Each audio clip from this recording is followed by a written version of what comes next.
Today I'm going to present on screen recordings, and I found this to be a particularly useful tool because half of my load is on campus and half of my load is through the distance program. So I teach within the supply chain management program on campus, also online as well. Okay, so a brief agenda. What are screen recordings? So some of you have probably used screen recordings and some of you probably haven't before.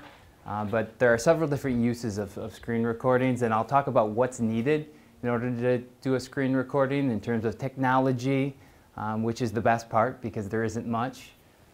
Some of the potential situations where you may use a screen recording. We'll talk about student and instructor benefits as class sizes continue to increase. How do I use screen recordings? So I have a library of media, and I'll show you some of the screen recordings that I've done in the past, and some potential other examples that I have within my library as well. And then we'll talk about, we'll give you the opportunity to ask any questions. So screen recording, it allows you to record up to 2 hours of media using voice recording and screen content. So up to 2 hours. Most of my screen recordings are between 5 and 15 minutes. I think the longest one is 20 minutes. But here's what the screen recording looks like. And it's the best part is the software is all within in D2L. So we'll talk about once you launch the screen recorder, you simply size the recorder to your screen and you're ready to go. What's needed? So what's needed, I talked about not much. This is the best part. Computer-based microphone works just fine. I think the sound quality is marginal, it's okay, but I brought along my iPad or my iPod headphones, and this is what I use in my office. There's a microphone in here, and you're able to get probably twice as good of sound quality using the microphone with iPad headphones. And then the software. So the software, it's all within D2L, Kaltura, but it does use Java, so you have to make sure you have Java installed on your computer. Uses of screen recordings. So providing instructions, so general directions in terms of tips and helping students with assignments.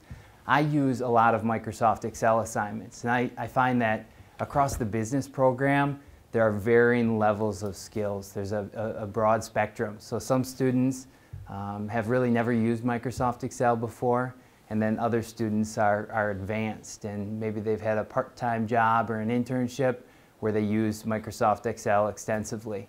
And I think this helps bridge the gap. General course navigation. So within one of my courses, I teach purchasing management online within the grad program, and students are using VMware. So they have to install VMware onto their computer, they have to log into VMware, and then they have to go and use SAP, the SAP system. And there are several different steps that students have to go through to get into the program that they need. So I think it's helpful there, and I'll show you how I use it in that capacity. And then formatting. So formatting specific papers, you can walk through your syllabus. For an efficiency tool, if you don't want to spend the first few days or the first class, the first few hours going over your syllabus, you can have your syllabus on the screen and do a screen recording and walk through your syllabus. Feedback.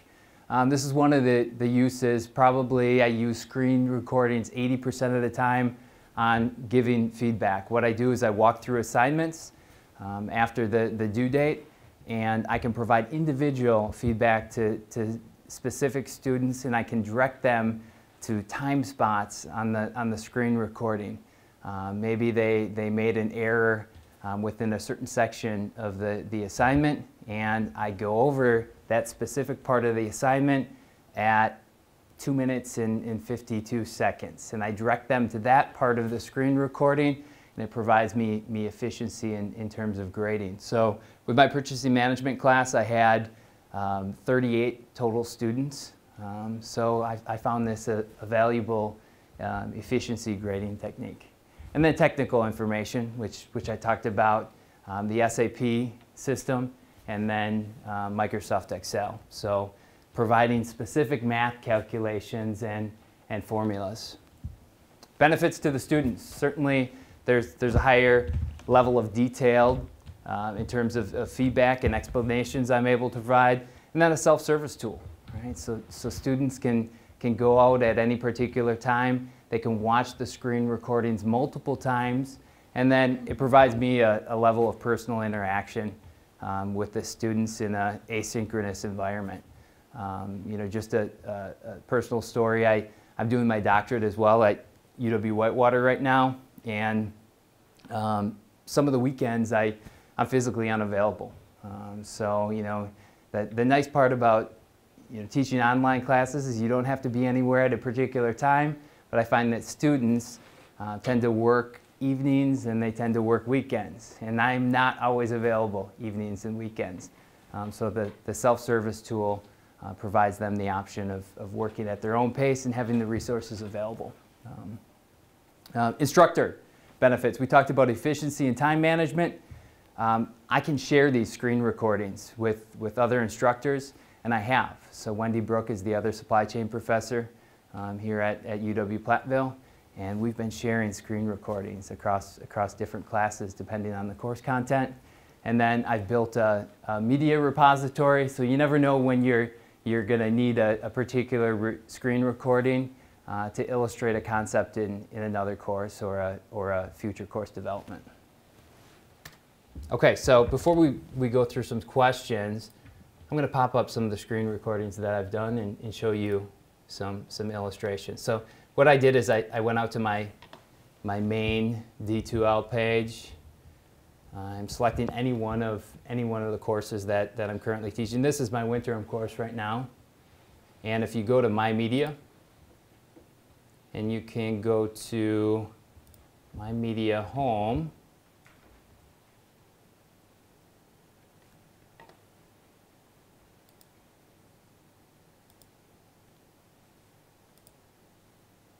and right here I have the list of recordings that I've done in the past. So let me just pop up this one. And is the sound working, Regina? Yeah, it was. Okay. So this is a particularly difficult assignment within supply chain management, and You do allow it.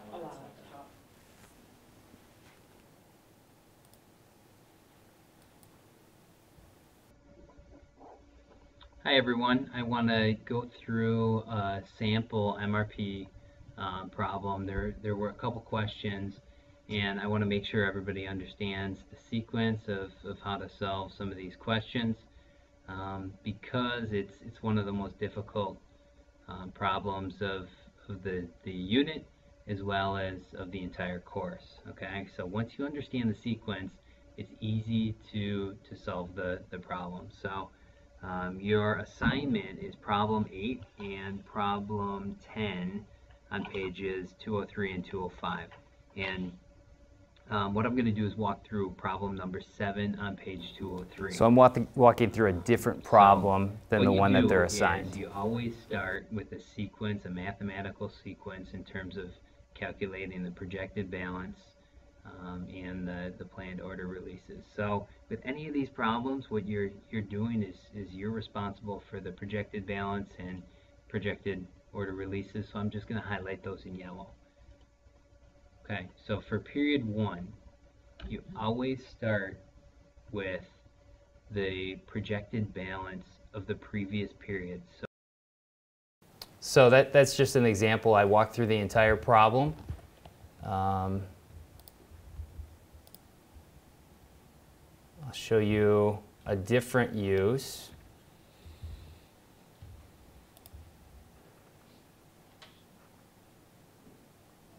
Where I'm providing specific instructions on how students log on to the SAP system. Details on how to get access to the SAP system once you have the VMware software that's provided by the university. So the first thing you need to do to get access to SAP is double click on the VMware icon that should be on your desktop after you download VMware. Once I click on the icon, I double click on the only option, the new server here, and it's going to connect me to the Horizon client. So this is going to connect you with all the software that's available on the University Computer Lab. The one that you want to be clicking on is the Bear's Den, so double click on that.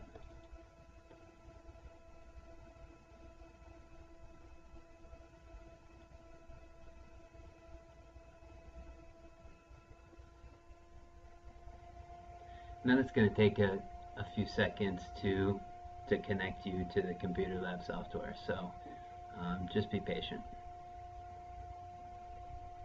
So it takes a few minutes to load, but the point here is that students have to go through probably 12 unique steps in order to even log onto the system before they even have to start their assignment. So I had 2 questions that came in, and students were having difficulty, so after the questions came in, I produced this recording. On the Start menu. All programs, because what you're going to want to do is search for the SAP program. Sometimes I'll do that. Sometimes I'll wait for the questions to come in, and then I'll produce a screen recording. Or if I anticipate that I'm going to have quite a few questions on a certain assignment or on certain details, I'll just produce a screen recording from the front end. So those are some examples. I'll continue to produce more screen recordings. And even if you're working on a new course development, so I'm working on a reverse logistics course development right now, I'm going to embed a couple screen recordings within the new course development that I'm doing. So those are just some good examples, I think, that I've had some success with.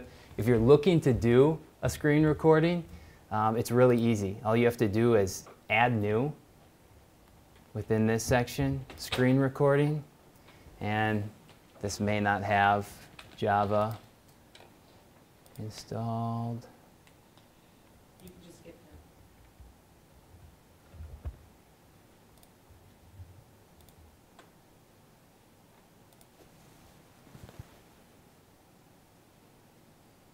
I just updated my, okay, so here's the screen recording box, and you expand it to the area of the screen that you're looking to record.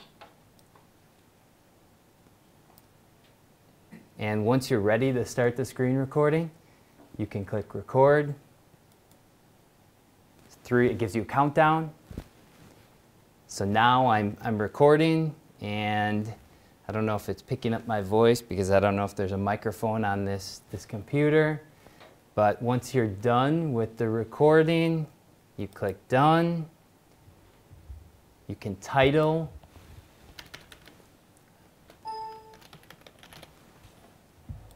And then upload. So this one's a little bit faster than my computer. Close. And then you can add it to your specific course. So what I'm going to do is go back to the course. So this is my Supply Chain Management Winterm course. I'm going to go to Course Media Gallery, because the Course Media Gallery is specific for the course. I'm going to add a media, and here's my sample media that I just recorded. And then you can publish it to the course.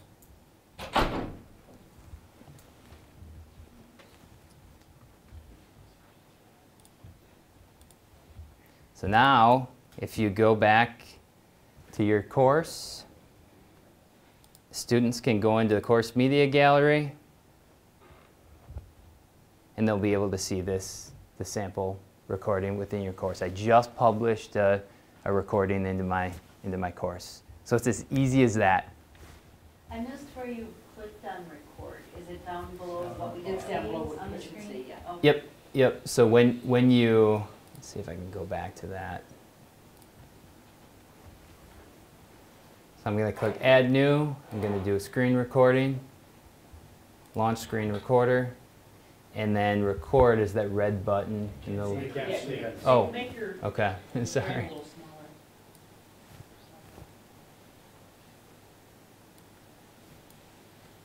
Still A can't little see bit it. more. There you go. There you Oh, go. okay. So record is right here.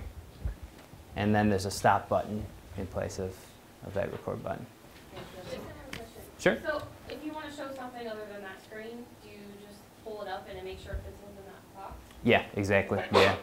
If I want to pull up another file, all I have to do is click on that, have it open, and it'll pop up on my screen and record You have that. 2 screens, you can just move it over to the other screen. Can just move it over to the other screen. And what I found is I'll put notes on my other screen, on my extended desktop, of things that I want to say, and then A script and a script. screen. Yep, script.